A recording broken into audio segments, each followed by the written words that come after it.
सर्वत्र 10वीचे पेपर सुरू आहेत। आता 10वीचा पेपर म्हटलं की मुलांना किती टेन्शन असतं हे सर्वांना माहीत आहे।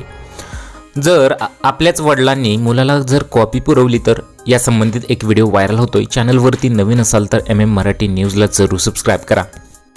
हा व्हिडिओ पाहिल्यानंतर अनेकांना तर धक्काच बसलेला आहे।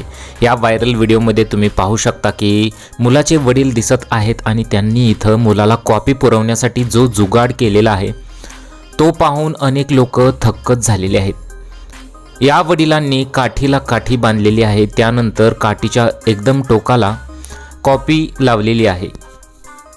त्यानंतर ती काठी खिडकीच्या जवळ नेली जाते आणि त्यानंतर मुलगा कॉपी घेऊन त्या कॉपीमधील परीक्षेत उत्तर लिहित असल्याचं दिसत आहे। हा व्हायरल व्हिडिओ आणि जुगाड पाहून लोकांनी डोक्यालाच हात लावलेला आहे। जर पालकांनीच असं केलं तर कसं होणार, अशा कमेंट्स बऱ्याच लोकांनी केलेल्या आहेत। सोशल मीडियावरती या घटनेचा व्हिडिओ प्रचंड प्रमाणात व्हायरल झालेला आहे। त्या ठिकाणी इतर मुलं सुद्धा दिसत आहेत, त्यांनी सुद्धा हा जुगाड केल्याचं या व्हिडिओमध्ये आपल्याला पाहायला मिळत आहे। अनेक लोकांनी संताप व्यक्त केलेला आहे। तुम्हाला या व्हिडिओबद्दल काय वाटतं, तुमच्या प्रतिक्रिया आम्हाला कमेंट बॉक्समध्ये जरूर कळवा।